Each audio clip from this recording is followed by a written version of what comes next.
Good evening, welcome to Athens City Council. Tonight is Monday, July 17th, 2006. This evening we've got quite an unusual agenda. We're starting off at 7 p.m. with a fair housing and predatory lending presentation. Then we'll be going to Finance, the Environmental Committee, then on to a regular meeting of council, and finishing with an executive session. So we've got a lot on our agenda. But first, fair housing and predatory lending. We have with us tonight Donald Eager of the Eager and Associates, who will present. Thank you, Mr. Eager. Thank you, Mr. President. Thank you, City Council. We have been doing the fair housing program for the city of Athens off and on for the last probably 12 or 13 years. And as part of that program, we like to come as often as possible to update you and let you know what's going on. Each of you have a little packet in there. It's some general information. There's some brochures that we make available to the public and we mail out on a regular basis. There's also a little poster that we put out here and there. We're kind of in a redesign of that that's a little more high-tech than that one, but that's coming on that we'll be using towards the end of the program year, which is within the next couple of months. Our main thing that we try to do is education and outreach efforts within the community regarding fair housing and fair housing issues. And when I say fair housing, we mainly are talking about issues regarding discrimination in housing, but the fair housing program takes in a lot of other activities. We do a lot of tenant landlord training and education on that. We also look at other types of housing issues and as a general program goal. So we try not to focus, we don't just focus ourselves on fair housing issues as much as we just try to give people a resource regarding housing issues, from affordable housing all the way to the predatory lending issue. Predatory lending is a very hot topic. Luckily, not too long ago, the governor signed a new piece of legislation that makes predatory lending in Ohio illegal. A lot of the advocates within the state, especially Ohio and some of the others, lobbied and worked very hard on that.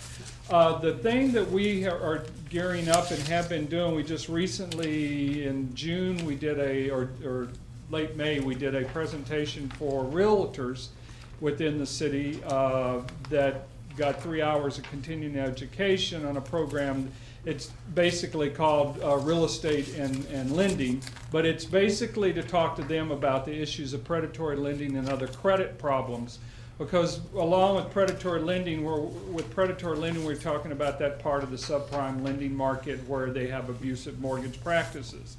But we've also expanded that to get into credit card debt and to get into other types of lending, the things that you see, the rent-to-owns, the check cashers, and that sort of thing. So we're starting to do a lot of education within the community around that. We have some programs scheduled that will be coming up later next month in the library that we hope to have, excuse me, residents of the city attend, where we will be talking about all of the, because we consider predatory lending not just the mortgage lending, we consider it the check cashers, the rent-to-owns, and credit cards. And when we talk about credit cards, we're talking about credit card debt where people miss a payment and they automatically jerk their interest rate up to 30% and that sort of thing. And another thing that we're kind of focusing on has been a lot of the tenant landlord stuff. And one of the problems that we've always faced with that is that when we have one scheduled for later this month, we call it a landlord appreciation night, where we invite landlords from around the community to come, and we talk about fair housing, we talk about good landlord practices, good leases and regulations and so forth but we're trying to get tenants to also attend. One of the things we find is that from the provider end of the spectrum, you always can get people to meetings if they're housing providers, whether they're builders, they're realtors, they're bankers, they're landlords or whatever. They're always willing to come. But when we try to get the residents of the community, the consumers of it, it's very hard to get them to come, because it's never a problem until it's a problem. Most of the calls that we get regarding our tenant landlord program, you know, are problems that they've already done. If anything, they're at the end of the rope, and we're just somebody they called, and you know they've got a repair issue, they're being evicted, they've got other noise issues and that sort of thing, and they're trying to deal with them, and they've have never thought about the proper way. And so one of the things that we're trying to do is to get consumers out to some of these trainings. I've been doing fair housing and tenant landlord stuff for 30 years, and it's never, you know, and I've tried just about everything under the sun I can think of, but we're going to try it again so that we can get residents, because we're trying to get them to understand and be prepared well in advance, so when a lot of these problems come up, they don't do things like withhold their rent, thinking that's how they're going to punish the landlord, and the next thing they know they're being evicted because they didn't pay their rent. And they say, well, the landlord's not very good, he's not a good landlord, and the courts or whoever are saying, well, that doesn't matter, you didn't pay your rent. Because once you stop paying your rent, you kind of lose all your rights under the Fair Housing, or not the Fair Housing, excuse me, the tenant landlord law in Ohio. So we're trying to do a lot of education and saturating education. We've been very lucky with the relationship we have with the university here. They have their housing office has really a good process that they go through to help students who have tenant problems with landlords and stuff, and we kind of work on that. So a lot of the calls that we get throughout the year, we probably deal with 80, 85 calls within a program year that are strictly tenant landlord, which isn't bad. Compared to some of the other areas that we work in, Athens is one of the paradise areas of that. And we commend you for that. And I think a lot of it has just to do with the outreach that's been going on, the work on the university level and so forth. And landlords have a tendency, because you have a very good housing code, and you have some really good code enforcement things that you do that other communities don't, and that stops a lot of the problems early. We work in cities to where, it's just a nightmare trying to get anything to do because there's just no regulations on it. So I commend you on that, and that's always been a really great thing for us to have and to work with. So the push that we made this year is to try to not only get to the provider end in the housing market, but also to get to the consumer end. And we've had some success, and some of it hadn't worked out as well as we want. But that's just kind of the way it goes. As I said, it's not a problem until it's a problem, and people don't really think about it. When they're sitting down and thinking of the things that they need to do this month, they don't say, geez, I should educate myself on predatory lending law and fair housing law and tenant landlord issues, because I might be in that situation. And we're hoping with some new programs we have to reach out within the schools and do something at the high school level, especially with graduating seniors who are going out into the marketplace, and we'll start doing that. So that's just briefly information and stuff that we do within the program, and it's like you probably understand that it's a free service. Nobody's charged for it. It's part of the community development block grant program that you have. So residents or anybody that we work with, when we do our training for the real estate people, they get 3 hours of free training, and they like it. We just, as I said, we did one. We had about 25 or 30, and had a really good session. And we do appreciate the support that you have given to fair housing, and the strong ordinances and so forth that you have that help us in doing what we need to do. So I'll be happy to answer any questions. Or yes, sir. Do you do training with some of the support groups in our area, Job and Family Services, Right. Children's Services? You do all that? That we did. We just had a session with Job and Family Services where we actually had, it was kind of unusual. They didn't have to come. It was one where they signed up and to come because they wanted to. So we ended up with some of their attorneys and some of the actual caseworkers, and we had like a 3-hour session that was really one of the best ones I've had in a long time, because they had a lot of questions, and we spent 3 hours just talking. Because they're the ones who have contact Right. with a lot of problems. And that's one of the things we try to outreach to all the advocacy and groups within the community. Thank you. Yes, ma'am. All right. I guess I have two questions. One is, what do you educate the real estate people on? I'm just curious. Well, they're required under Ohio law to have what's called these core law courses, and 3 hours of that is fair housing. So every 3 years, real estate people have to have 3 hours of fair housing. And along with that, we try to offer courses like we had out of this training we did here, we had 2 realtors that came up to us and asked us if we had any course that had to do with rental property, landlords in the real estate industry. And I have a program that we used years ago that I haven't used, so we're going to submit it to the state for renewal. So that's the kind of thing. We do lending, we do anything that Okay. relates around with Lending and fair housing. and fair housing et and cetera. right. Okay, right. Now, I have another question, which actually tends to be more personal. But in a refinance, once the company states what your fees are, then you go in on the day of the refinance and they change them. Is that? You should walk away from the loan, is what you should do. Mm. That's like That's an like the tip. unfair Well, mortgage it's not practice. necessarily, well, I'm not gonna, since we're on TV, Yeah, I'm not gonna say that it's unfair, but it's a tip of the iceberg type thing. Like when that happens and we hear about, that's a red flag for us, because usually, sometimes that happens if you know, it's more than 30 days or 60 days or 90 days out, because usually they're guaranteeing interest rate and so forth for 90 days. But that happens a lot, especially within predatory lending.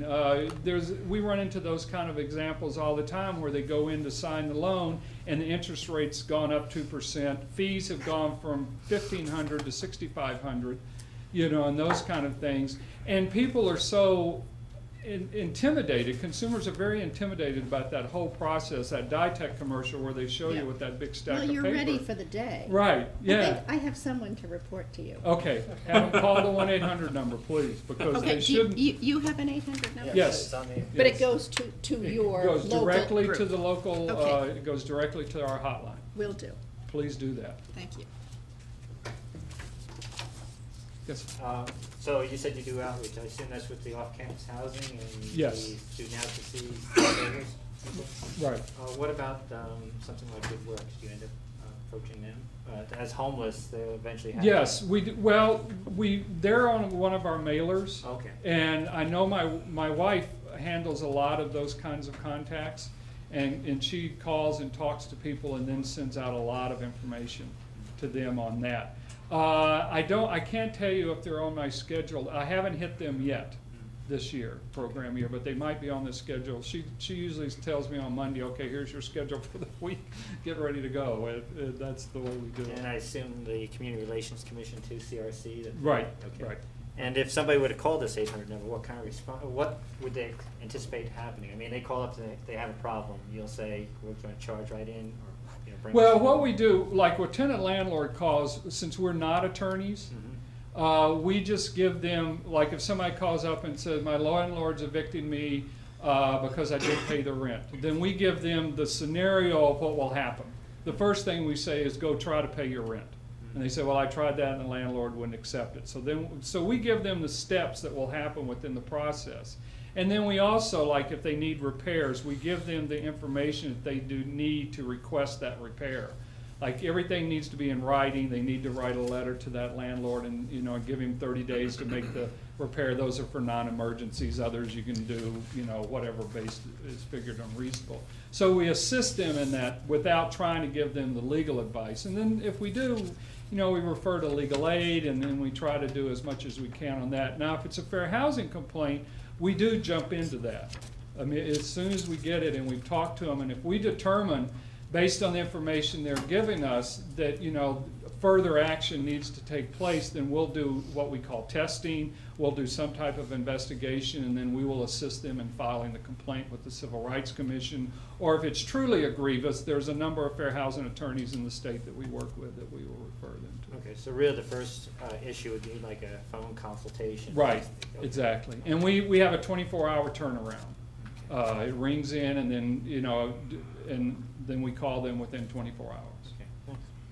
Yes. Have there been any discriminatory housing We've had cases two that so you've far gotten? this year, and they've both been disability, and they've both been accessibility issues. And both were worked out before anything had to be filed. Yes, sir. About 8 or 9 years ago, this body added sexual orientation to our list of protected categories, and as I remember, there were some dire predictions of how many people were going to be flooding your gates, making all kinds of groundless Mhm, yeah. accusations. I think I've asked this question about 5 years ago. How many complaints have you had? None.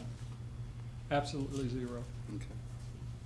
I've had, and since it was passed, I think I've had 2 inquiries about it, but nobody that has ever filed or come to us to file a complaint. Now, that doesn't mean they can, they can go to the Civil Rights Commission or whoever on their own, but I'm not aware of any in the literature or any of the invest stuff that we have, so I haven't had, which is a good thing. Yeah. Yeah. I'm sorry, I have one more question. So this is basically something that the city funds, right? Mm-hmm. Yeah. Is there? Well, through a grant Right, through a Right. grant. that we get. Is there information about this on the website? I'm sorry, I'm not sure I have the city It's an website. excellent question. I'm You not know, sure and I've I'll noticed. be honest with you, I don't know. I look into the window and I'm getting a shake of the head Okay. indicating no, there is not, but I think I that's guess there something will that. be one soon, we hope. Right, because it I'm is sure we basically can a take a service look to the at it. citizens that we provide, right? Well, we'll work with, her name has totally escaped me, and I apologize for that. But we have kind of like a dummy thing that we can give you that we use in other communities that have been, we've put like a page, Oh, like a a fair homepage. housing page that they can link right to it, Okay, and it has basic information and stuff. okay. Good idea. Other questions for Mr. Eager? Any questions from the audience? Sir, thank you very much Yes, for the thank job you. I that you've done for us, and we'll see you again. Sign-up sheets over there someplace. Oh. Yeah, we have passed around a attendee sheet, and if anyone in the audience has not signed it, I ask that you do. The next item on our agenda is the Finance and Personnel Committee. Committee Chair, Jim Sands. Mr. President, this committee is really to discuss an ordinance that appears on tonight's agenda. Again, it's an appropriation ordinance with several actions within it, and I just wanted to discuss it with council members so you'd be aware of what's coming up before we get to that, since given the placement of this meeting on the calendar, it may be our last meeting before break, so we'll probably want to suspend on this. This is the appropriation you talked about. This is the second 095. reading. This is, excuse me? Which one? Yes, Ordinance 95, yes. Okay. Yes. This is an ordinance amending the 2006 appropriation ordinance and the 2006 interfund transfer ordinance. First action is appropriating $152,000 to a transaction class 600, which is just a transfer class. This is a receipt of a FEMA check reimbursement. This is a share of the money which will be expended on Columbus Road sewer and water lines. There's a $3,500 amount that's appropriated. This is for asbestos and lead risk assessment at the Armory. I really thought that we had done that previously, but it hasn't been, so it's And obviously. Hudson Building, Excuse me? and also on the Hudson Building. Okay, mine doesn't show that. It's just that fund. Oh, I'm sorry. It's just Okay. the Armory then. The parking garage is, we're appropriating $3,000 to the parking garage. This is to assist their power washing program that they do in the summer and once or twice throughout the year. They're actually going to purchase a new power washer. They've been borrowing washers from various departments, and they're beginning to wear out. So the parking garage fund is going to purchase their own. Then we have a $36,000 appropriations for capital improvements. This is for the auditor's continuing computerization program, and I'd ask Kathy Hecht, our auditor, to just talk about that program for a moment.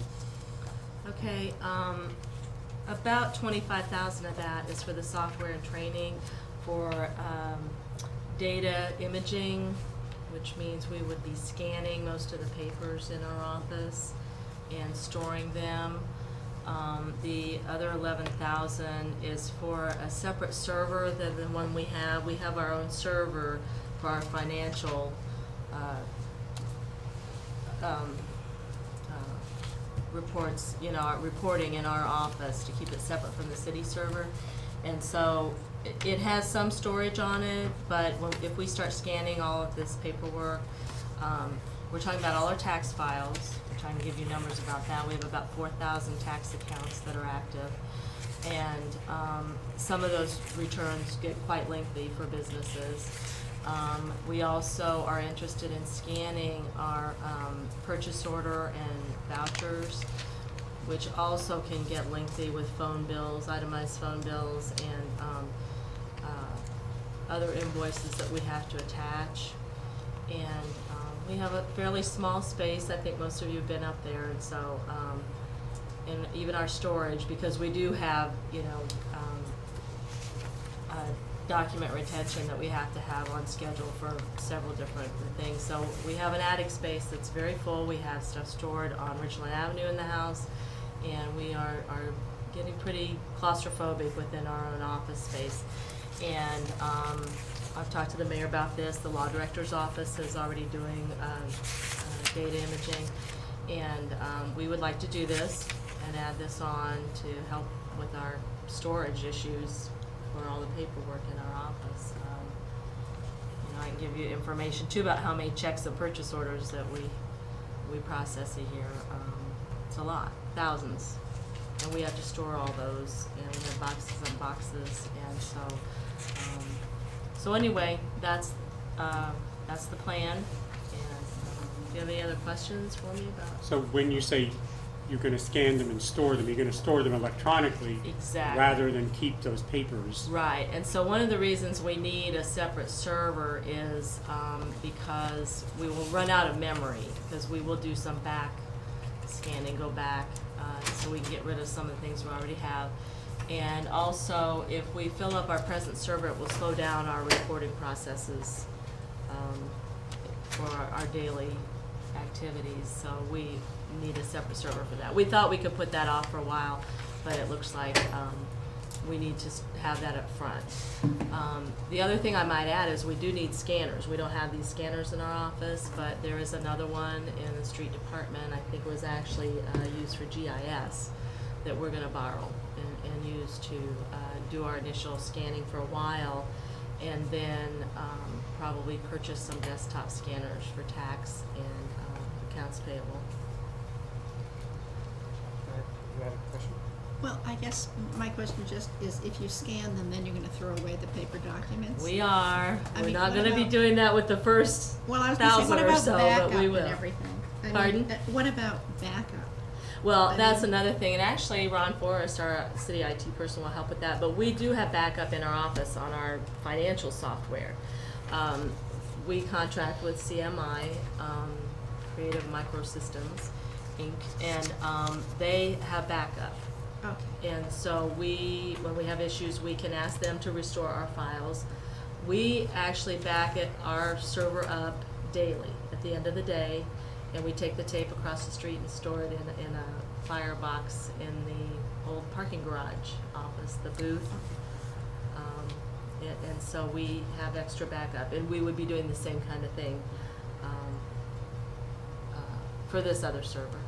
But yes, we absolutely, that's another issue that came up, another reason we're looking into this and actually talking to Ron and the mayor about backup is the auditors this year talked to us about data recovery for our reporting.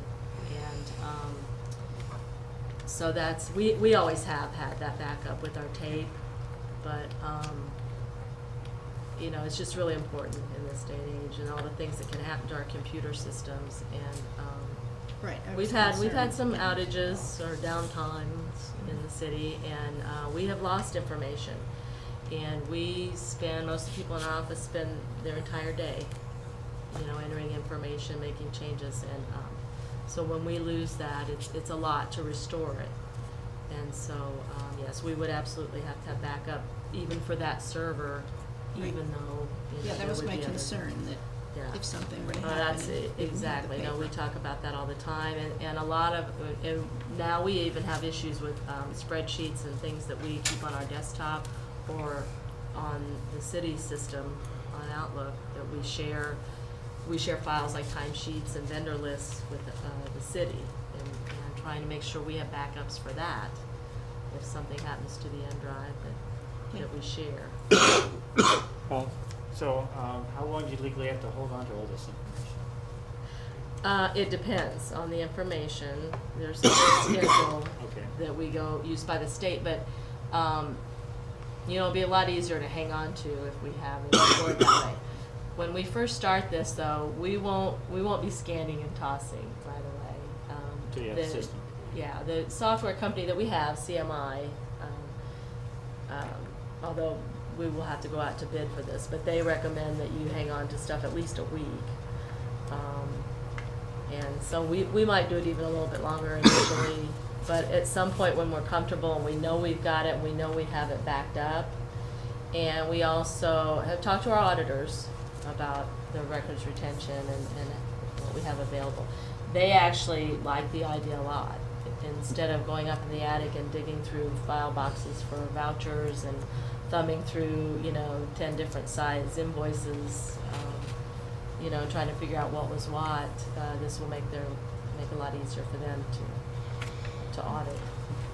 Becky, did you have I really just had a similar question. I know that the requirements for records retention, there generally should be policies about how we deal with record retention, and then when the period has passed, actually clearing those out. So I wondered if there's an increase in the volume of material that you have to retain, because it seems like on the other end, some things would be, you wouldn't have to retain after the required amount of time has gone past, and those would be destroyed or... Right. However, in our system, we could probably,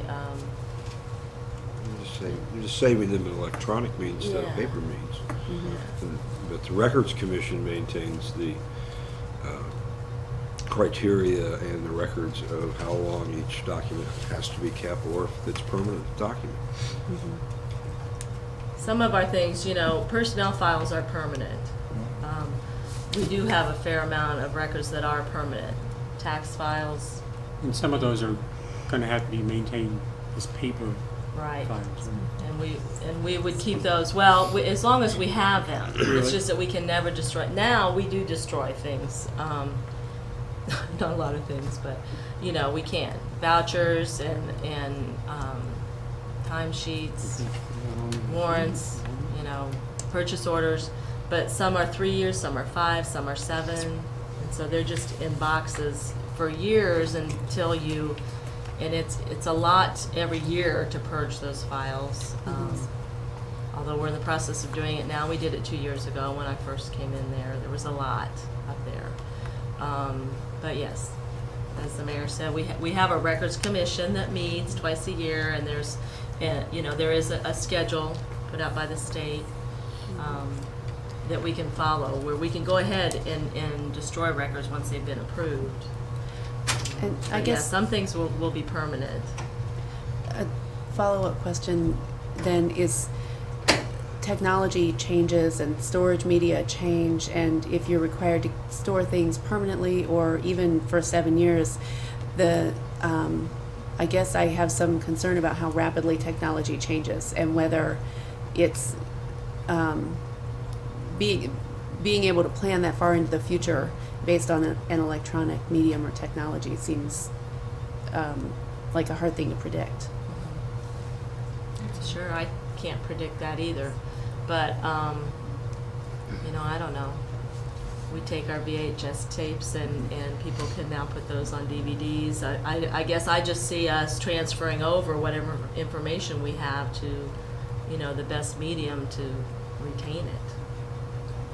Does that make sense? Is that what you're asking? Like, what are we gonna do 5 years from now or 10 years from now? Well, We have it this- seems expensive, and if 5 or 10 years from now there's another medium that is preferred and we have to go through the process of converting everything again, you know, the paper documents may take up space, but they're there.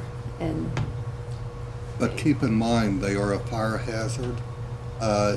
What you get in council office, when I was treasurer and spent a lot of time in the auditor's office, what we print off on at least what used to be green bar and other things, in no time flat filled up the attic in the law administration building.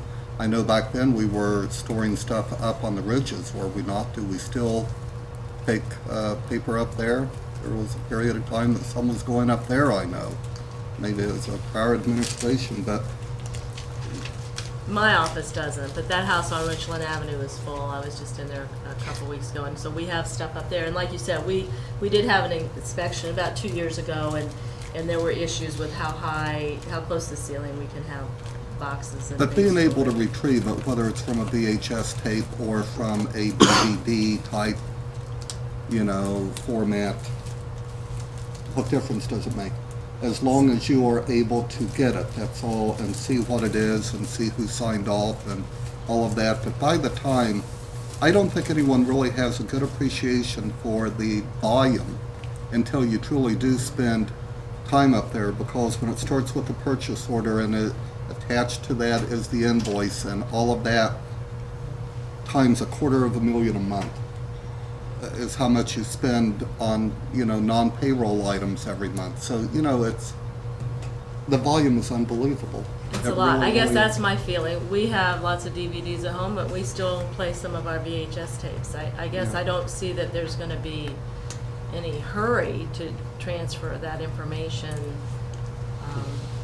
Or reason to as wait soon as because it may some- change. Yeah. And one point of this is the server in particular probably has a lifespan of 6 to 7 years. And so part of this conversation is that this will become a recurring capital expense, just like other items in the city budget. And as that time comes around, I assume we would upgrade to the next level. We'll have to do that with our financial software anyway. That, when I first came in, our server was about 8 years old. The lifespan is only expected to be about 7, and they would not service it anymore. They wouldn't guarantee any parts. When they wanted to redo some wiring in the back room where we keep it, the company said, if you shut it off and it doesn't come back on, we can't help you. And so that was why I went through all this long. It took us another year till last summer, spring and summer, to get bids and get organized to upgrade that software and get a new server in there. So it is going to be recurring no matter what you do. That's just the way it is. The lifespan of a computer is, you ask Ron, I think he'll tell you 2 years, but we don't replace them quite that often. But you can't expect them to last even 10 years. 5 or 6 would probably be pushing it. Any other questions about this particular It's a very part? short question, Okay. I think. Okay, so when it's condensed onto a really, little CD, 8 piles of paper, then you're probably not gonna have to purge those, right? So that'll save time in the long run? Like, you'll Well, just keep that would be my everything thought, on is a we data would just file? keep them, because Right. it will be so much easier to Right. find your information. I think, Gary can tell you that And a it'll be lot a depends on tiny how little- you catalog it. When you put it in there, then it's much easier. No, you don't really have to purge it Yeah. if you can go right to what you need, and it's taking up such a small space that going in there worrying about getting rid of a few things here and there wouldn't be necessary on a regular basis. That would be my feeling. I don't Right, think yeah. we would spend time doing that. That's what I'm thinking. If we could go back and find that old information easily on the computer. Thank you. This same approach, this same ordinance, the second portion of it is, as I said, the FEMA check was accepted into the transfer class, so we'll go back to the interfund transfer ordinance and transfer those FEMA funds, about $4,000 to the street fund and $148,000 to the sewer fund to pay for those repairs. We will be seeing that ordinance shortly. I don't have any miscellaneous. Mayor, did you have anything? We don't have an ordinance on it. We are done with finance and personnel. Environmental Committee, Paul Environment, Lyle. okay. This Environment Committee, basically I have two different items on it. One is the liquor control officer, and it says funding, as you can see on the agenda. This is in reference to ordinance number 9806. And essentially what we're doing is we're going to be adding $1 to the utilities billing accounts for a litter control fee. That's the cost of picking up litter. I'm putting this forward with the idea of not suspending the rules on it, unless of course everybody feels that should be done. But I think the idea is to have it perked through till September. I don't think we can get somebody online at that point, but at the same time, I do want to hear if this is a problem. Unless, how does everybody feel about that? Does everybody want to hold off, right? Not suspend rules. I don't know. Okay. How much this will generate is always up to question. We're hoping somewhere around 50,000. I've heard numbers between 50 to 60. I'm not sure. A conversation with the law director earlier today was that we can't really be making money off this as a service, if I understand it correctly. But this will give us time to see if that will do that. The other ordinance in reference to the litter control is the 9906. Essentially, this is adding the term litter control officer to all the relevant parts of the code, if I'm reading it correctly. Although, to tell you the truth, we could probably cover it with others assigned by service safety director, but I guess we should have a litter control officer in there. Not that, and somebody was asking me what the difference between a sanitarian was and a litter control officer, and I guess the sanitarian's coming out of the health department by definition. What? It's a shingle. It's a shingle. We have a test in there. Okay, so it's a It's a certified yes. position, whereas the litter control, we've Officer. done a staffing. Maybe certifiable by the time the court is over. There you go. Again, we've already done the staffing for this. This is the funding to back it up, and so we can move forward on it. We did the funding, staffing levels earlier in the year. You go back to 98, sorry. So you can see the sections that are being, we're going to be looking at in terms of litter control. Any questions? Go ahead. When this was first discussed, it came up before we actually got the report from the Clean Committee, and it came up in a conversation with council, and at that time there was discussion that if we use the money that had been used for the contract for the sanitarium from the health department and the 50-cent increase in the garbage rates for everybody who is producing more than one bag, that people thought that would cover this position, and if it needed more, that it could possibly be taken from tourism. And the other option that was discussed at that time was to look at the job as having two different components, one being an uptown clean, actually picking up custodial kind of effort in the uptown area that could be handled through an assessment in the franchise area, so that that person would actually be responsible like early in the morning every day to come through with the sidewalk sweeping thing and actually clean up trash in the uptown, and the other half of their job description be geared toward litter enforcement in the rest of the city. So I think that we have other options, and I'm really not comfortable with raising the rate again when we just did that to try to cover this position. Okay. I guess what I'm looking, Nancy, do you want to say Well, I something? wanted to take responsibility for the 50-cent thing, because it was my mistake. And so I will take responsibility. I mean, I think you've been told that we needed to raise those rates, and the price of gasoline is going up, and we're going to have a rider on our contract as it approaches, they say, $4 a gallon soon. But I think we all have in our packet, and I will defer to Paul here in a second, but what I was operating on, I probably didn't make it to conversations with council because I was teaching at that point in time, but I was going by what Ray had put together, the solid waste control inspector, and I think he firmly believes that there will be enough work to cover without going off into sweeping the street, what are they called? Sidewalks. So basically, and I think that's where, so maybe there's a miscommunication having not been to that meeting that I had personally, but I never ever thought that we were going to, on the one hand, tag the students, and on the other hand, clean up uptown. I mean, it just seems like it's a contradictory sort of thing, where the litterers in the other neighborhoods get a tag and the ones in the uptown get it cleaned up. So that's where, and I'm fully responsible for the miscommunication. Paul, I'm sorry. No, that's Take any responsibility. other discussion?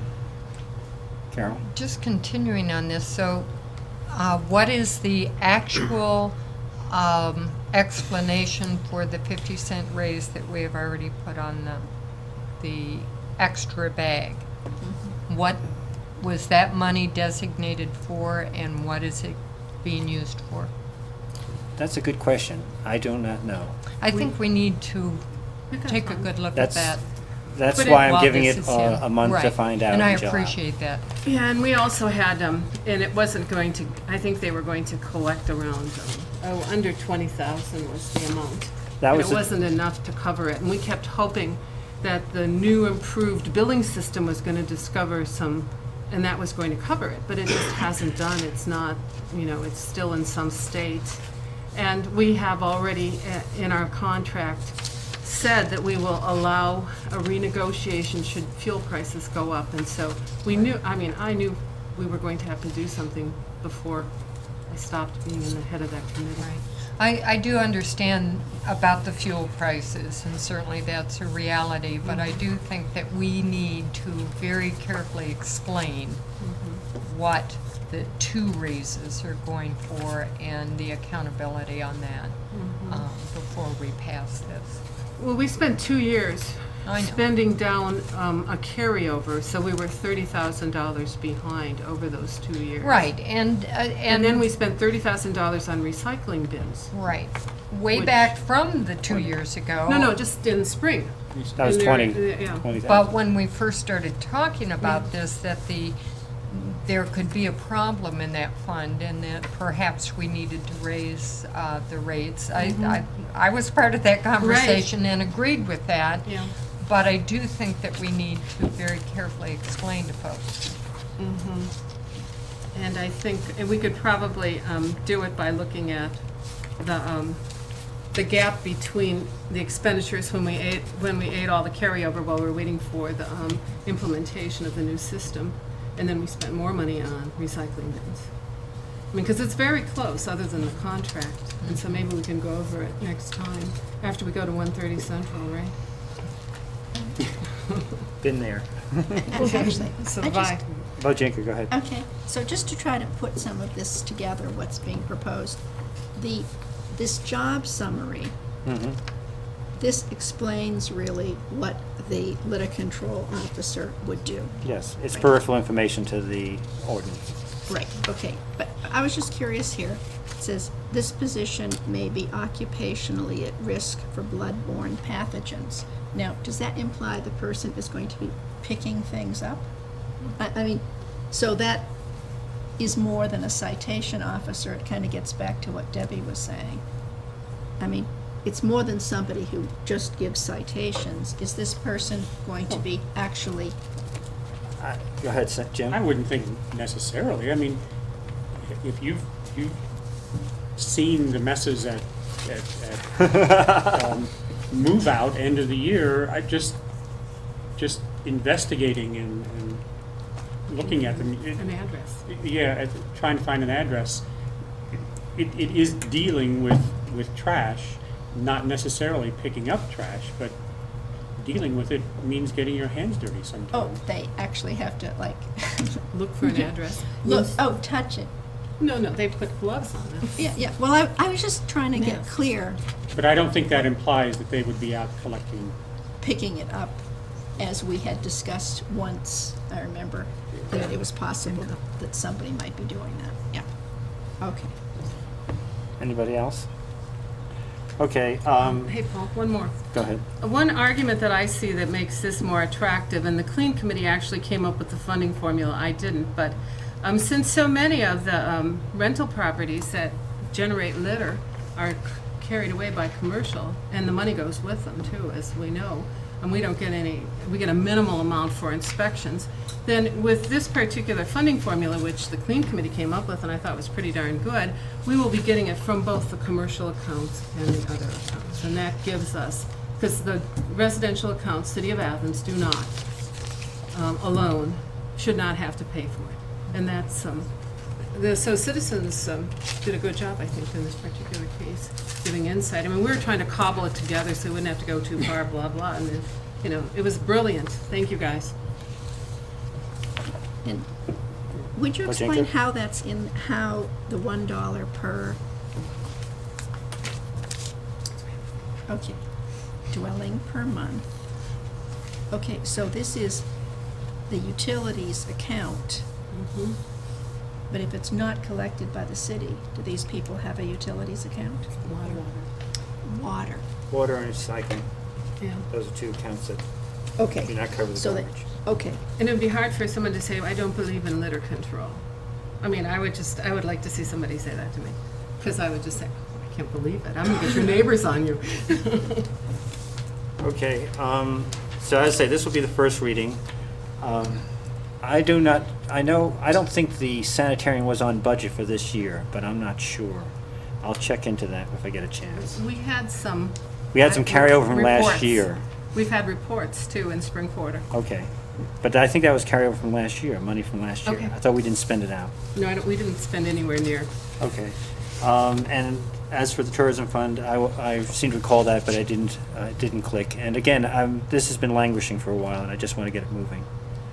Mostly from the Clean Committee recommendation, and I've attended a few of those, and I know there's a certain amount of frustration with that. As for the uptown cleaning thing, I do have a philosophical problem of finding some person and picking up for the other. And I think the discussion I had with you, Debbie, was the idea that this could be done privately as well with the Uptown Business Association, if they really felt so. And if we need to get them moving on it, we can always change legislation such that they would have to clean up the uptown. Go ahead. I don't think, I just want to respond briefly, I don't think it's quite the same as ticketing one person and picking up after someone else, because the businesses in the franchise area would be assessed to pay into covering the cost of this. So it's a different way of them paying for getting the trash picked up. But it's a way that could ensure that it happens consistently and regularly, and could be a revenue stream that we know we can count on to help pay for the position. Okay. And I think that when you look at the litter control inspector, what you'll find is that one of the things they're gonna do is try and figure out some of those issues, so we'll be well poised in the next round to do that thing, to have the money accessible at that point. But I don't think we're there yet. Okay, so this is up for first reading, just so you guys know. The other item on my committee there is landlord occupation education form. This is put through by Dale Tamke in 2005 in December. I think you probably got a copy in there. This supposedly goes into effect, and everything has to be signed by the landlords and tenants by September 30th. I put it as a review just to kind of kickstart some more, but also actually working with Lorraine Costa in terms of recycling. She would like to see a recycling component into this. So this is something, since it's not up and running yet, that would be something to consider amending and changing. Not that I'm going to do it tonight. I just want you guys to think about it. Once these are started, they'll have to be done new every year, and there's always a possibility of doing it next year, changing it. sounds like a good idea. Well, it's actually in law right now as it stands, I think. You mean recycling? No, No. you mean adding recycling? Oh, No, yeah, it isn't. yeah. Okay, yeah, right. And Nancy? I did it when my tenant changed over, and it only took a couple of minutes, and now I have to make sure I get it to the code office. Okay. That's the hard part. And not lost, your dog will need it, I hope. Not right? on my clipboard. Okay. I have no miscellaneous unless somebody else has some. Then- Given the fact that we are 20 minutes past the start of council Details, time, details. Good per enough. council Okay. rules, I now call to order the regular session of the July 17th, 2006 meeting of City Council. We do have a quorum with 6 of 7 members present. Do I have a motion for the disposition of minutes for the regular session held June 5th and the special session held June 12th? I move we accept the minutes of the regular session, June 5th, and the special session of June 12th. Second. Motion and second. Further discussion. All those in favor of accepting the minutes? Aye. Opposed? The minutes have been accepted. Communication, Mr. Sands. Mr. President, I would like to make a motion that we accept the auditor's reports for the month of June. Second. Motion and second to accept the reports as supplied by the auditor's office for the month of June. Further discussion. All those in favor? Aye. Opposed? The reports have been accepted. Reports and communication from other elected officials. Law Director Hunter. Nothing for open session, Mr. President. I do have a request for executive session concerning labor negotiations. And it's on our agenda. City Auditor Hecht. No report. Mayor Abel.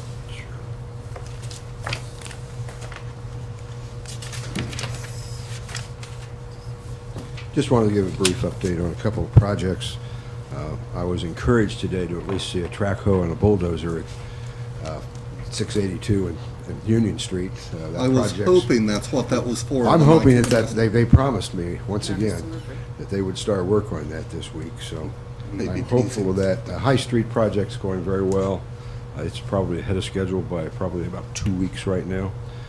If the weather is good and everything goes, they think they can get done by the end of July. So that will be encouraging. And Pomeroy Road is progressing as well. One thing I don't normally do at council meetings is make presentations.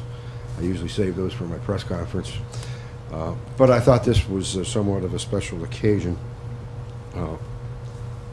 This week, University Estates will finally become a part of the city of Athens. And I recall some 10.5 years ago when I first met Dr. Richard Connor that he explained to him, or to me, newly coming in as mayor, a goal he had, a dream he had about a particular piece of property at Armitage. And I can safely say that in 10.5 years, he has shown his persistence and dedication to that project, because, as I'm well aware, there have been some ups and some downs, as there are with almost every project. But at one of those points in time, Dr. Connor jokingly said to me, if I ever get this into the city, you ought to give me the keys to the city. And I, of course, said, if you do, I'll do that. So, knowing mayors keep lots of things, I could remember a previous mayor that had a couple of keys, symbolic keys to the city. And so we looked around this week and we found one of those. And so tonight, to welcome into the city, at long last, to Dr. Richard Connor, I have a key to the city of Athens.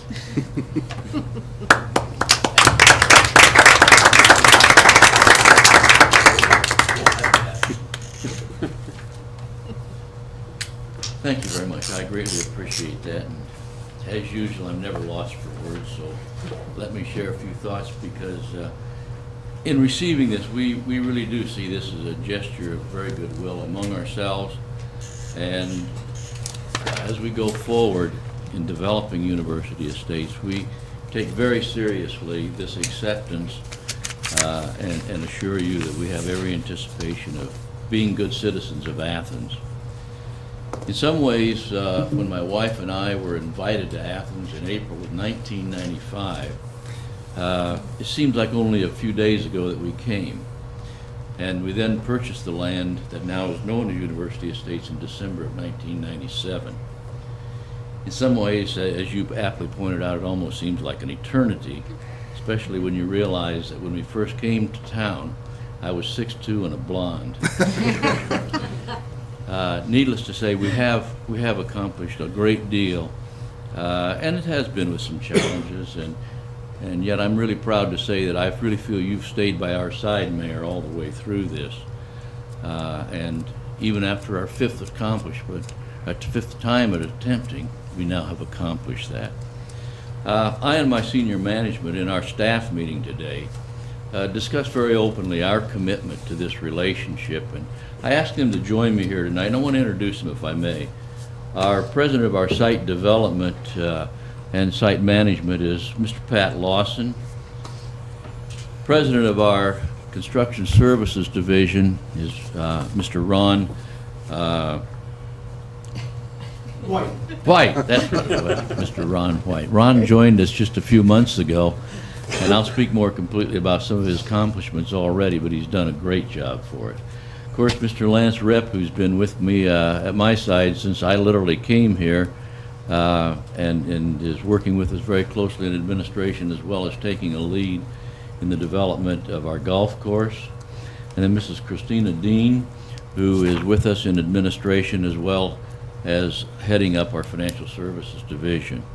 This team is very dedicated to the same dedication that I'm relating to you at this time.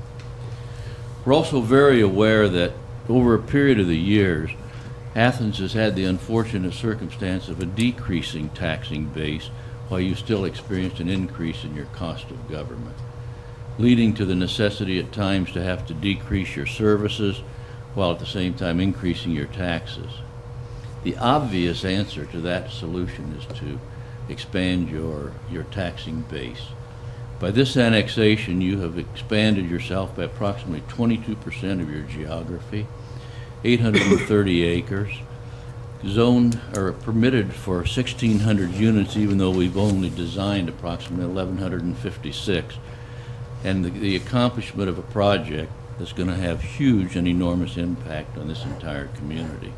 Let me give you an example of that impact. Although we've started 2 different projects at University Estates from a building standpoint, one called the Villas at High Point Village, the other being the Grand Vista Village. Let me use the villas as an example. Starting in mid-April, we started our site development on that. We presently have accomplished approximately $4 to $5 million of contracts to local purveyors. Now, if you look at the benefit of this project, there are approximately 5 benefits to the city, one being that of permitting. And we're told that there will be $143,600 of permitting fees. Second being that of building fees, where there'll be several $1,000s also for that. Pouring the construction dollars into the economy, and most economists would suggest that for every new dollar you put in your economy, it could have a multiplier of 5 to 8 times. This project will have, therefore, a multiplier at this point alone of between $20 and $32 million in our region right here. If you then take the realization that these condominiums will be sold, that could have as much as a $55 million impact.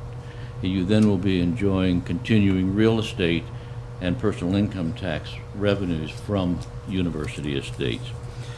Although our first major multifamily project only, this over a period of the next 18 to 24 months could have upwards to $85 million of positive impact for Athens.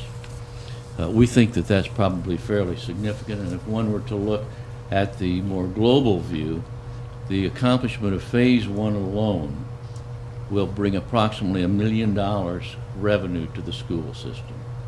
Once again, a figure that with the state relating that they're decreasing their payments to the community, we think that that has significance for you. As we go forward, we think that our relationship can be very easily and tangibly evaluated. And that is, if we're able to accomplish projects, it brings a huge economic impact to the city.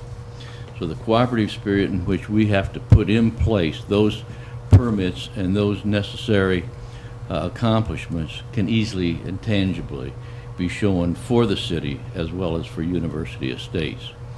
We've been exceedingly encouraged since Mrs. Phillips has become the chairman of the Planning and Development Committee, and we're very appreciative of you because you've put in place ordinances that have given us great comfort as to the commitment of the city. We have expectation that you will be our heralding shepherd as we go forward in this effort. So, Mayor, we accept this key with great responsibility, pride, and appreciation, and we assure you we plan to be a good citizen. Thank you.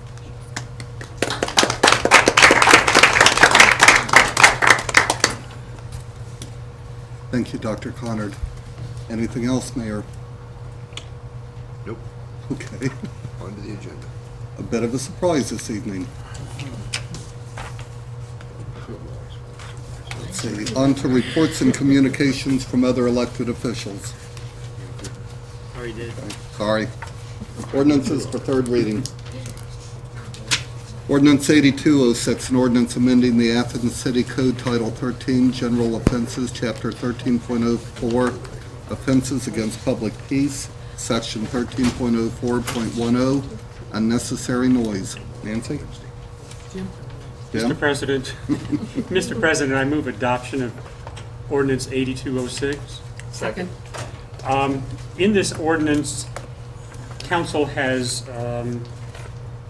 changed the beginning hour of enforcement for noise ordinance violations on weeknights, Sunday evening through Thursday evening.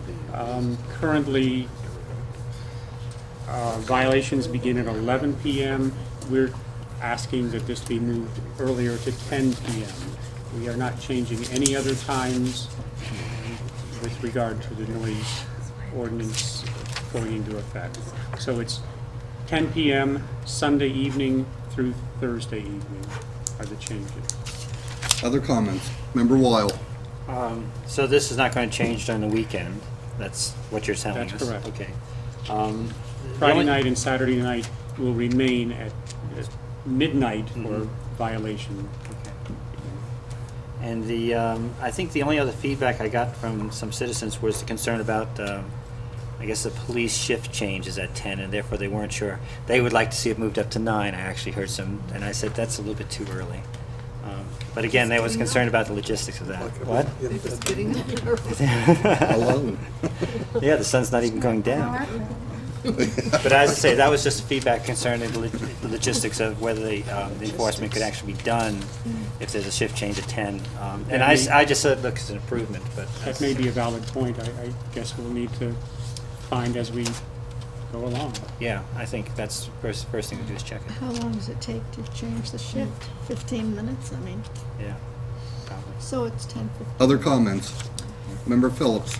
And I would point out that we did have some discussion, there were some concerns about it being that early, that people really might need a warning, especially with the changeover, and that they're in the last section of the existing code, it does say, you know, if the person persists after receiving a reasonable warning. Any other comments? All those in favor of adoption of ordinance 8206? Aye. Those opposed? The ordinance has been adopted. Ordinance 8306, an ordinance authorizing the mayor to enter into lease agreements for storage space and parking at the Armory. And Member Sands? Member Bain. Member Bain, boy, I'll get it right yet. Mr. President, I move adoption of 08306. Second. 08306 authorizes the mayor to enter into lease agreements for storage space at the Armory. I don't know, I think we were talking parking a little bit and I got in there, and I think he already was exercising that particular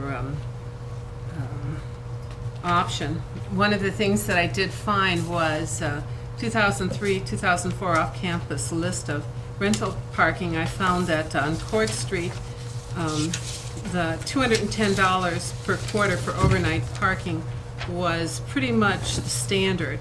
And in fact, maybe some of the people, at least from us, were leasing this on. So, in other words, I know you've raised it to 40, but, you know, maybe 50.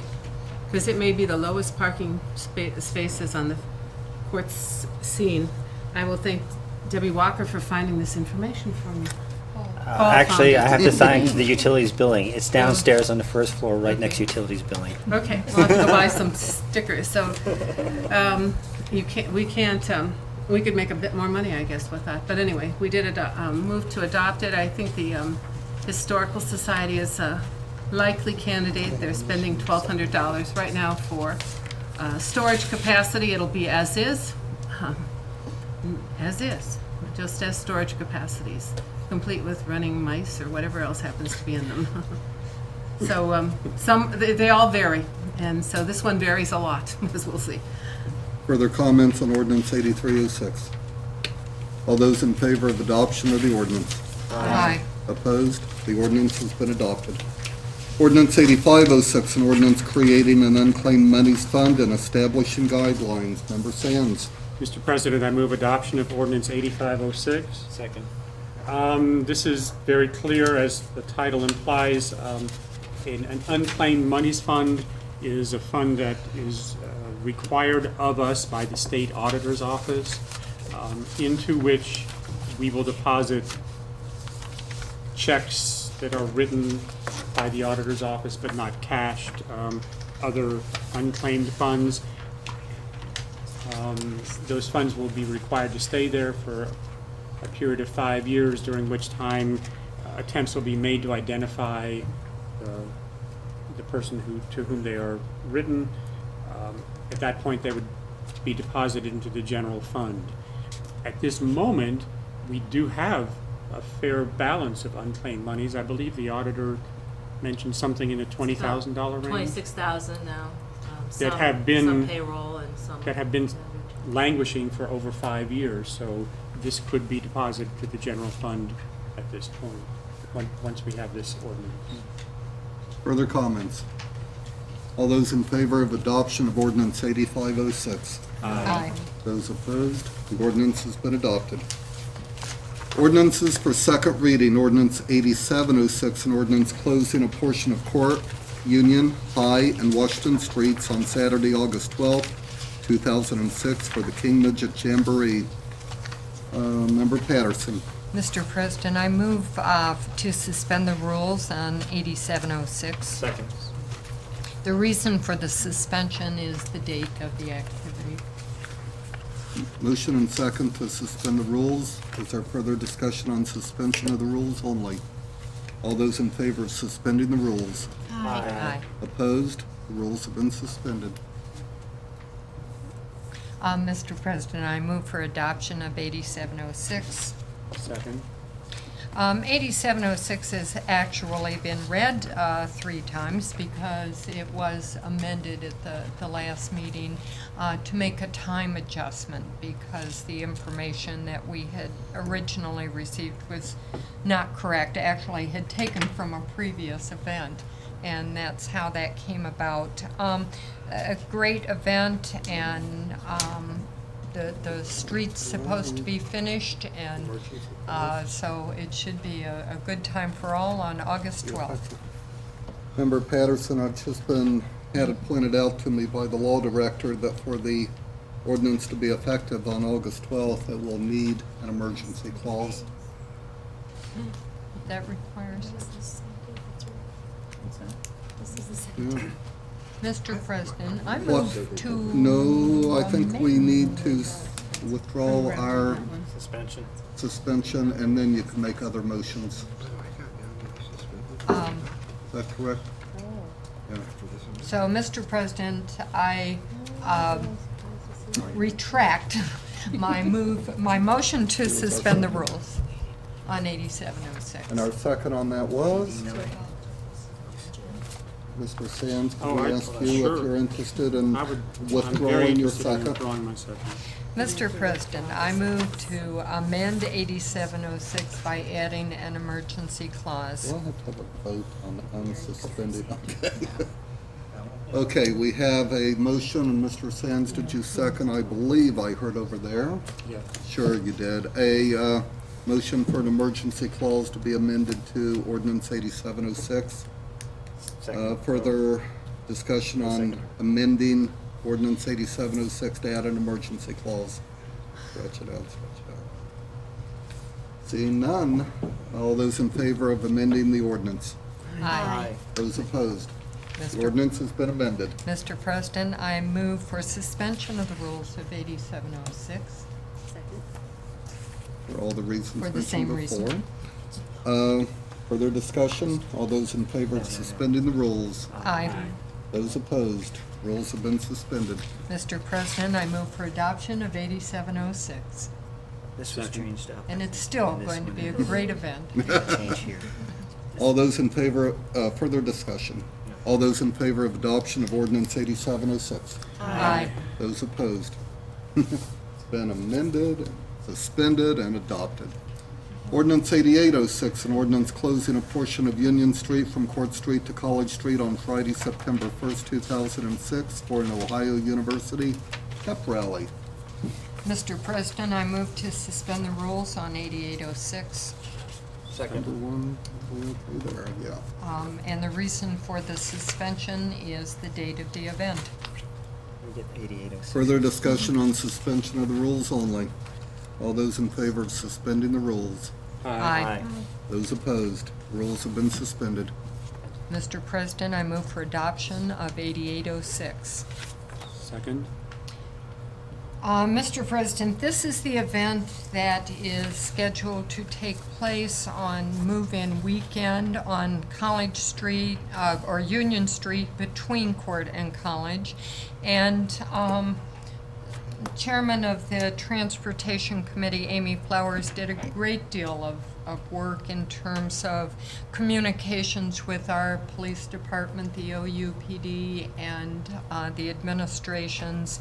And the Ohio University has agreed to take responsibility for the event, to set up the street blockade and to take it down at the end of the event, to make it, for the most part, no additional responsibilities for the city. And in my opinion, it's a good event because it is aimed at mitigating one of the problems we've had with move-in weekend, and that is the younger students not knowing where to go and what to do, and finding ways to not make a good situation for the city. So this is the university's attempt to focus that energy and give these students a strong introduction to our city and our uptown area. Further discussion on ordinance 8806. Member Weil. I think I have to agree. I think this is a good idea for a non-alcoholic event, as well as you say, to get the students, if they march uptown, that's even better, I guess. I am still concerned a little bit about the traffic flow and what will happen there. But I think we ought to give it a shot. I think this might be one of the few times we'll see it, because eventually the other student unit will be online and you won't have this occur again, I suspect. I think at this point I should make a cost remark about conflict of interest, since I work for the university, but sometimes this seems to apply and sometimes it doesn't. So with that said, I think this is a good idea. Other comments? It's only when they're worried about your vote. All those in favor of adoption of ordinance 8806? Aye. Those opposed? The ordinance has been adopted. Ordinance 8906, an ordinance amending Athens City Code Title 5, Public Utilities, Chapter 5.03, Water Regulations. Amen. Okay. Ordinance 9006, an ordinance amending the 2006 appropriation ordinance. Mr. President, I would like to move that we consider 9006 under suspension of the rules. Second. As we discussed last week when we read this for the first time, it is likely that this would be council's last meeting before September, and many of these appropriations need to be expended before that point in time. Further discussion on suspension of the rules only. All those in favor of suspending the rules on ordinance 9006? Aye. Those opposed? The rules have been suspended. Mr. President, I move adoption of ordinance 9006. Second. This ordinance, again, has several parts. The first part is actual appropriation, which includes several appropriations to the Recreation Department to purchase a windscreen for the tennis courts, which they've already received a substantial donation from the United States Tennis Association. Some completion costs for a warning dirt track at the softball fields. Again, a substantial donation by Mr. Ames. Install some scoreboards. A substantial donation from Coca-Cola, and purchase some fill dirt with a donation matching from the Sandlot softball leagues. Also, there's $2,500 to the law director's office for professional services, and then some payments of service fees to Athens City Schools, fees that we collect for University Courtyard and those apartments, I can never remember their name, down on West Union Street. Station. Athens Station Apartments. And you weren't on council at the right time. The second and third portions You're of the this, only one that was. of this ordinance transfer some monies from one transaction class to another. Mainly these are dealing with cell phone funds.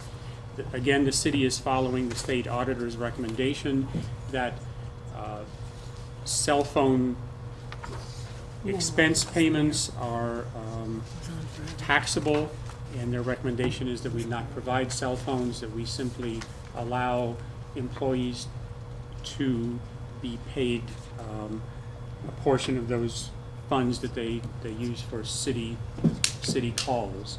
And so that's basically what this does. It moves money from one fund to another to allow that to happen. Other comments on ordinance 9006? All those in favor of adoption of the ordinance? Aye. Those opposed? The ordinance has been adopted. On to ordinances for first reading. Ordinance 9206, an ordinance adopting a comprehensive plan for the city of Athens and repealing all ordinances inconsistent therewith and establishing Athens City Code Title 41, introduced by all members of council.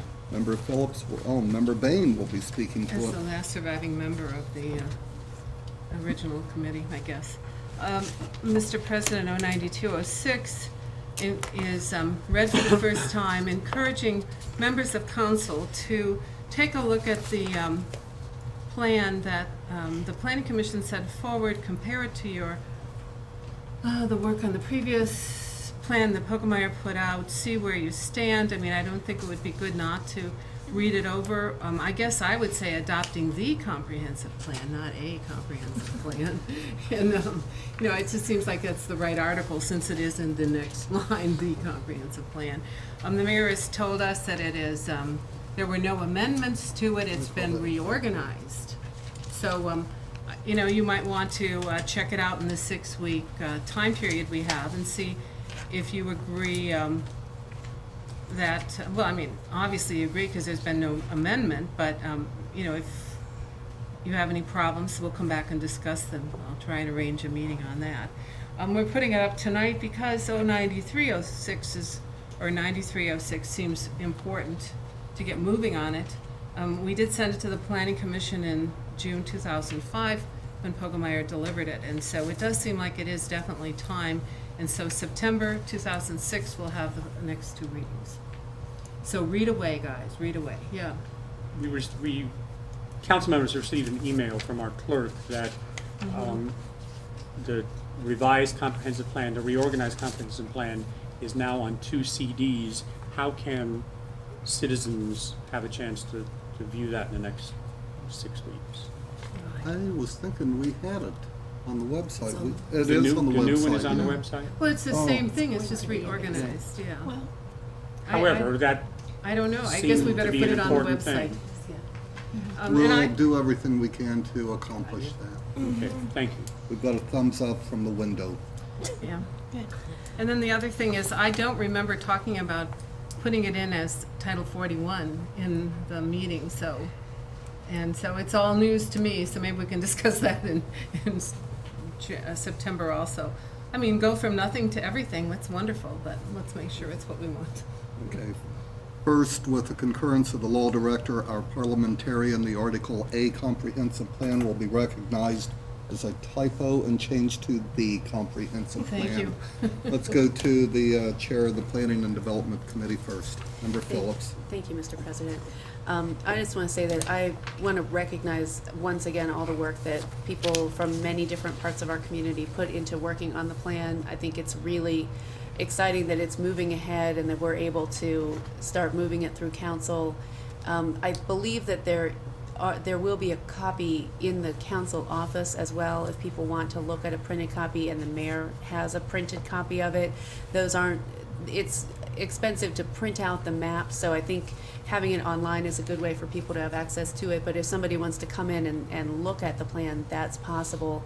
And I think that having the first reading now does give not only council, but also members of the neighborhood associations, the chamber, the university, people who were involved in the steering committee, and other citizens, the opportunity to really take a look at it before we get to the point of actually approving it. So if people do, I know that there's been an offer by some members of the neighborhood associations who were on the steering committee to take a look at where it stands now and give feedback. And I think that that's really, really helpful to us. So I'm glad that there are going to be a lot of folks looking this over, and I'm glad that we're moving forward. Member Weil. I have a request. Could we put one at the county library? A hard copy? We should. Okay. Member Bishop. I was just gonna say that I did glance at it today, and I'm, I wanna, of course, agree with Debbie on all the work that people have done, but I also find the new document, really kind of easy to read, and I'm very impressed with the work that was done. And so I look forward to reading it a little more carefully. And just the next time, and it says repealing all ordinances inconsistent therewith, I think it'd be really helpful to know how many those are. I mean, I can tell you, there's one other comprehensive plan. In fact, it's a 1968 version. okay, the 91 so in other words, all the ordinances never adopted that by are council. inconsistent are simply Oh. the Because other downtown plan. demolished and rebuilt. In this Okay, case. in other words, it's the other plan, not some ordinance. No, it's another. Okay, it's only the other ordinances that, oh, great, okay. The 91 one was not To adopted the by best of my council. knowledge, Nancy, the only one that ever got adopted Was 68, the one that has Okay, I'm demolishing sorry. uptown? Yeah, Yeah. but then we had There were one in several other 91, but Yeah.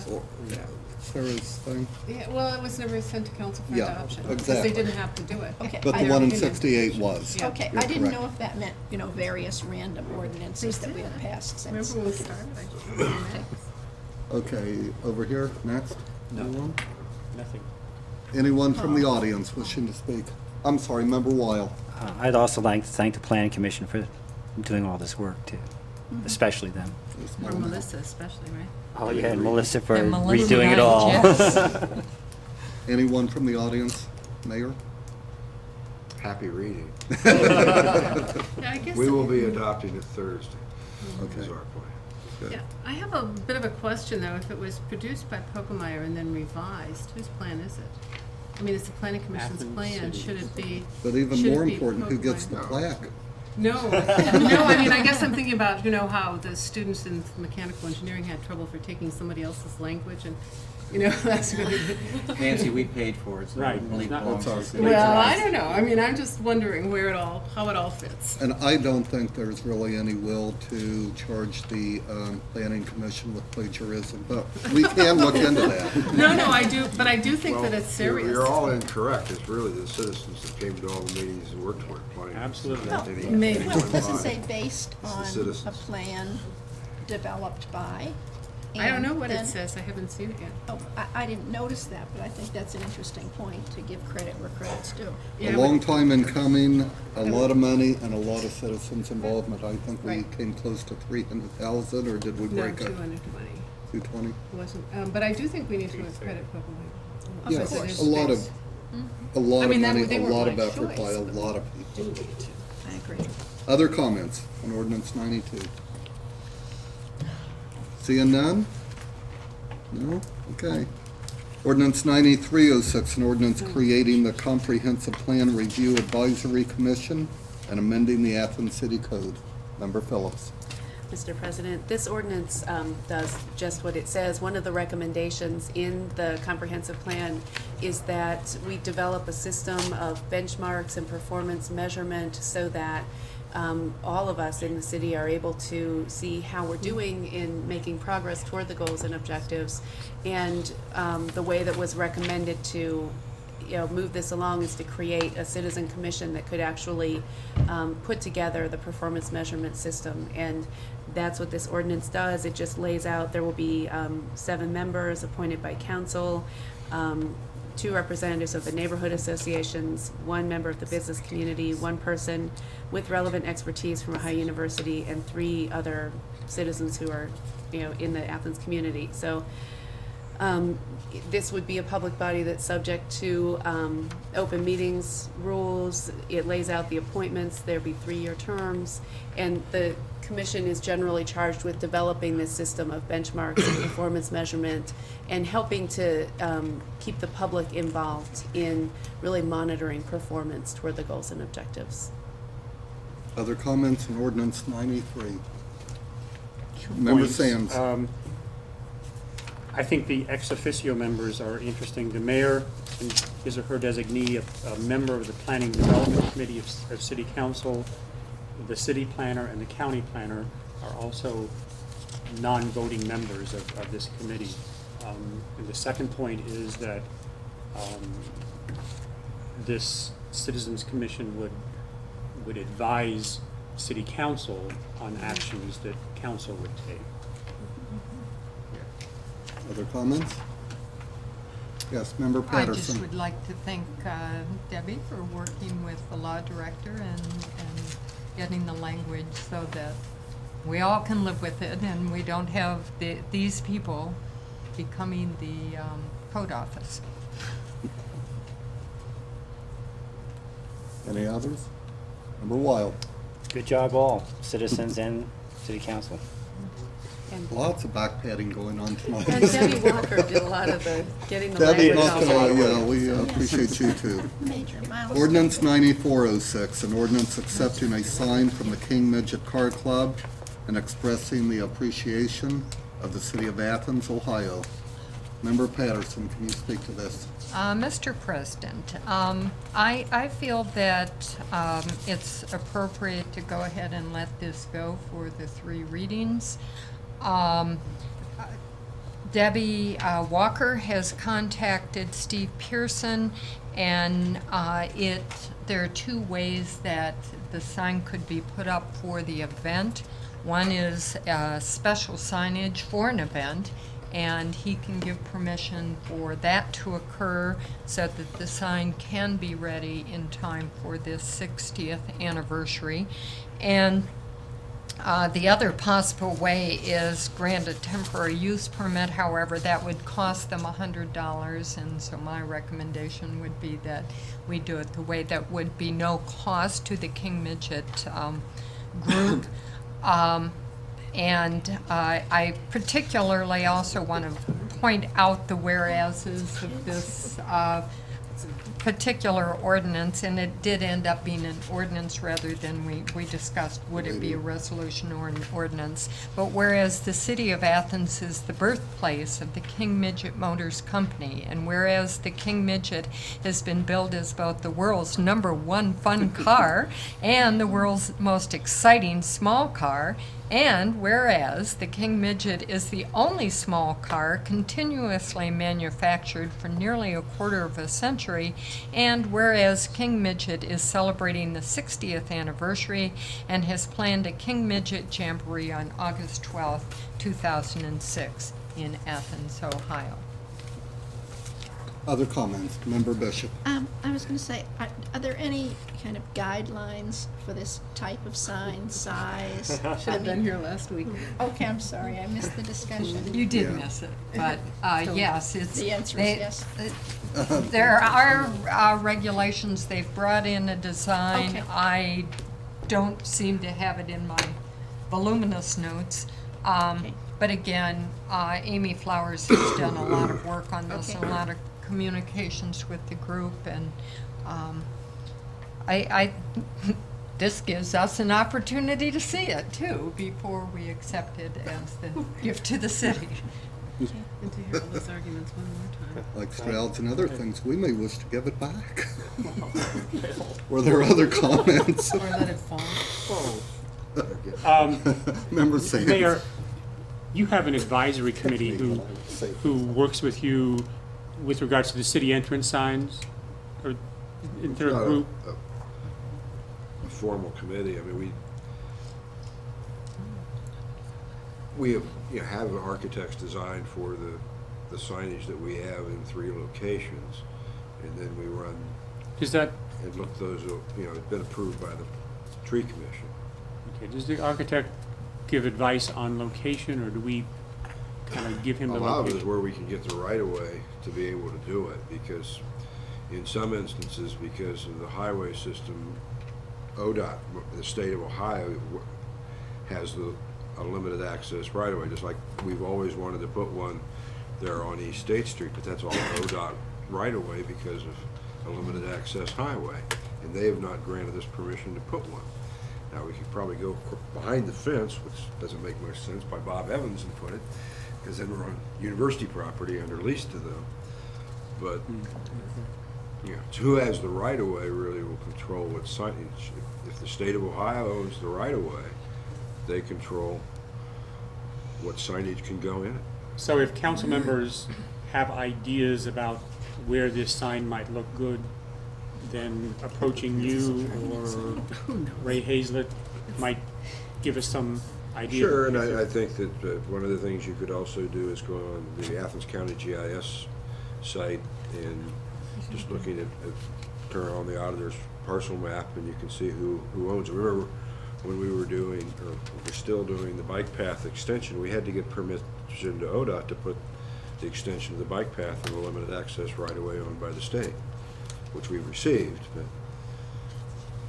But that's who controls who makes the decision on signage within the city. Thank you. Other comments? Paul? I don't know if this is going to be anticlimactic. I mean, essentially, these guys are going to be here August. We'll have 2 more readings in September. Is somebody actually going to be on hand to accept the sign if we officially aren't taking the sign? The I way thought they I'm hearing had. it, Paul, it sounds like the sign's going to be put up and for the event, As a Okay. special event. as a special event.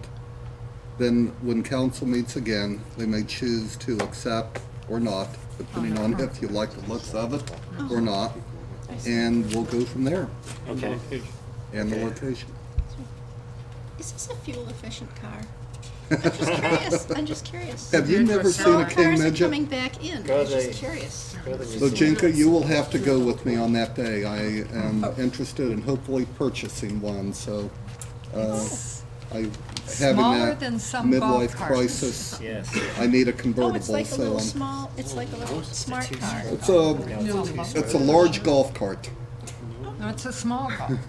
If you would have read Popular Science magazine when I was a kid, always in the back of it was advertisements for the King Midget Really? motor car. Oh, Yeah, and it was manufactured in Athens, Ohio. now where are they manufactured? They are not.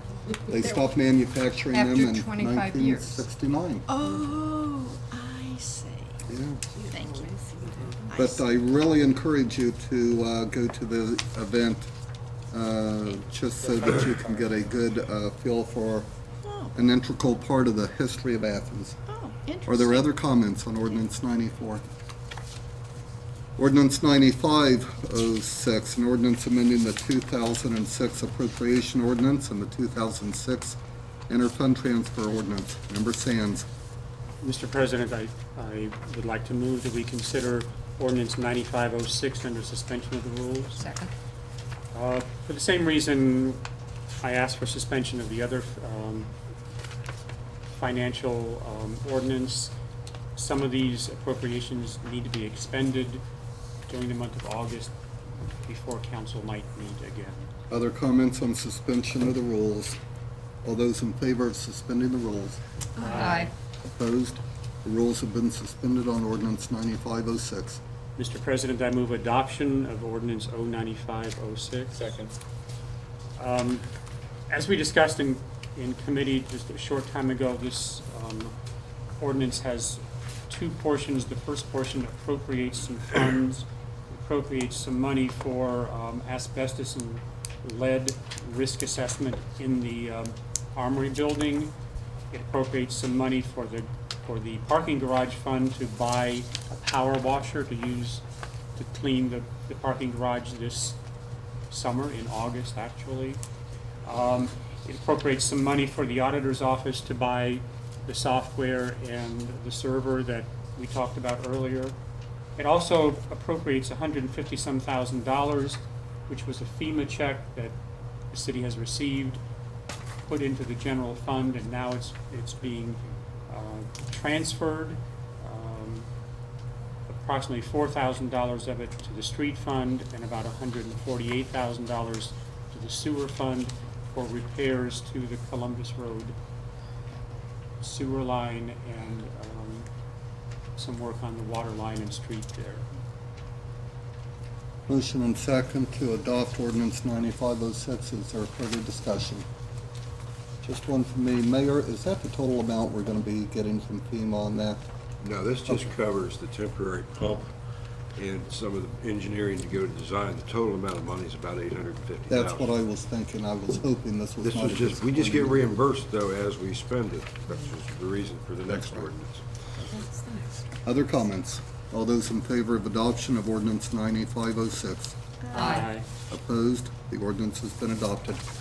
Ordinance 9606, an ordinance authorizing the auditor to borrow up to $1,115,000 for the Columbus Road water and sewer projects, amending the 2006 appropriation ordinance and declaring an emergency. Member Bain. Mr. President, I move to suspend the rules on 9606. Second. The reason for the suspension is in the first whereas.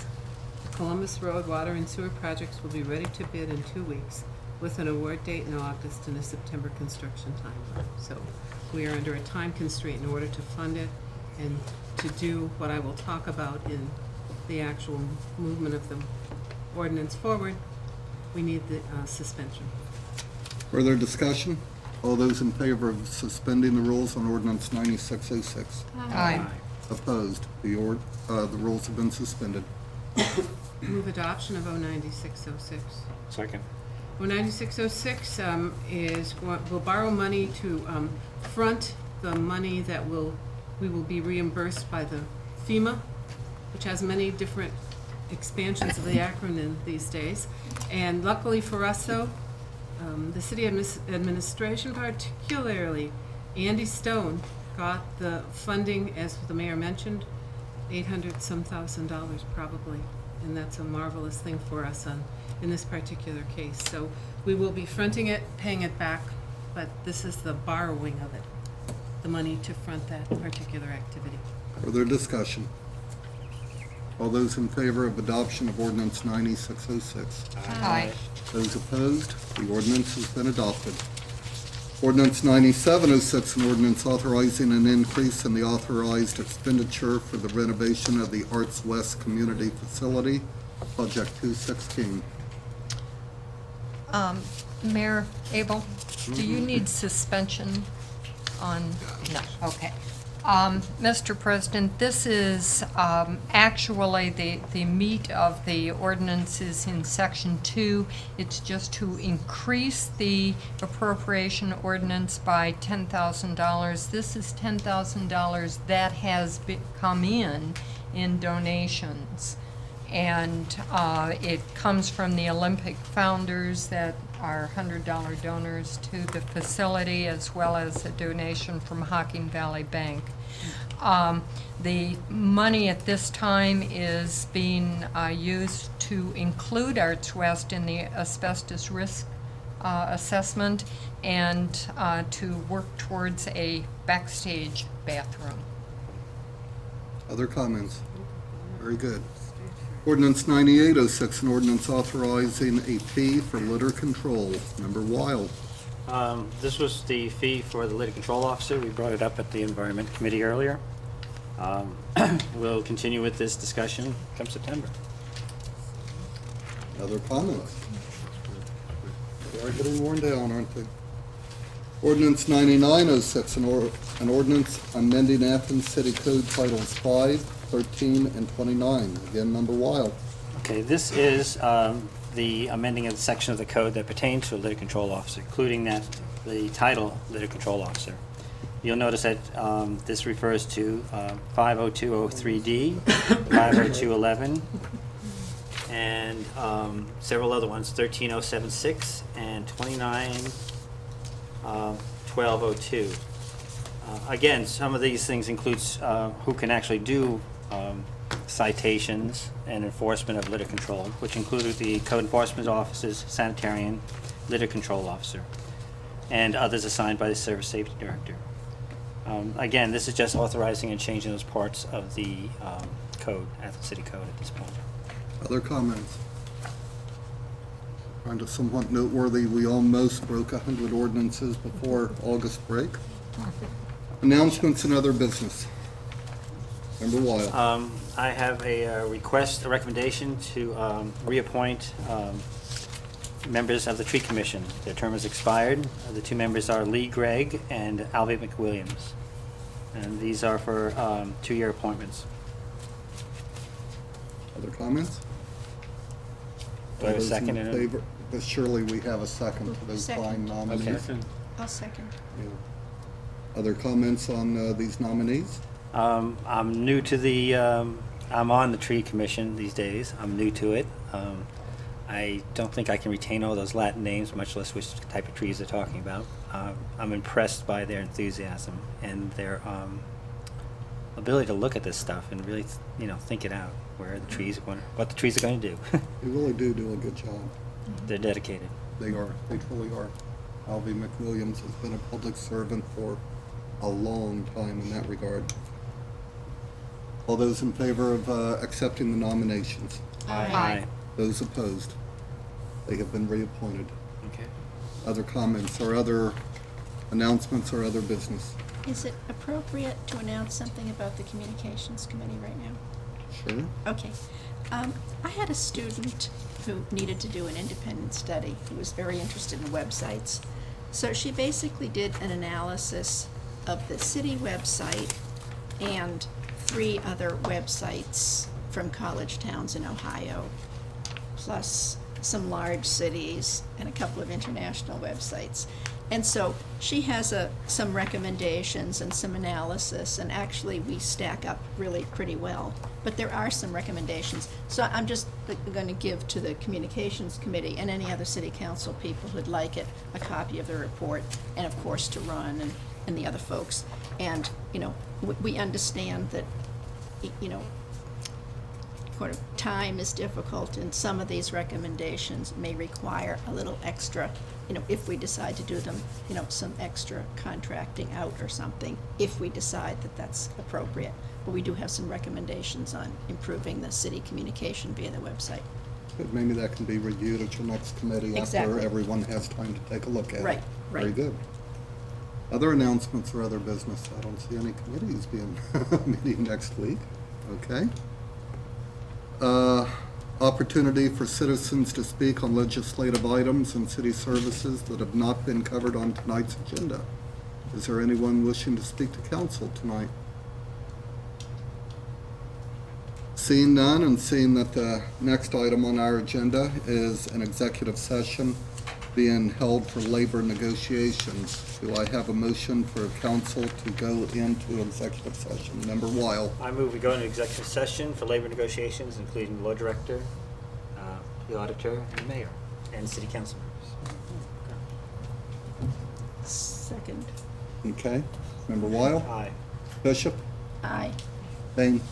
Bill. Sam. Okay. We'll give 10 minutes for those wishing to ask any council member a question. After our executive session, we only have adjournment. Here's the C